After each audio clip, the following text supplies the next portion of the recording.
have now come to the end of the 37th Ordinary Summit. Our region is undoubtedly politically stable and peaceful.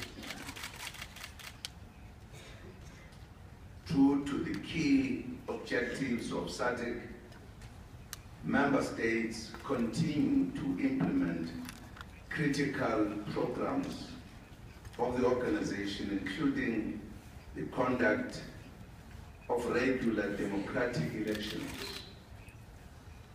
We continue to be guided by the principles of sovereign equality of member states, solidarity, peace and security, human rights, democracy, and the rule of law.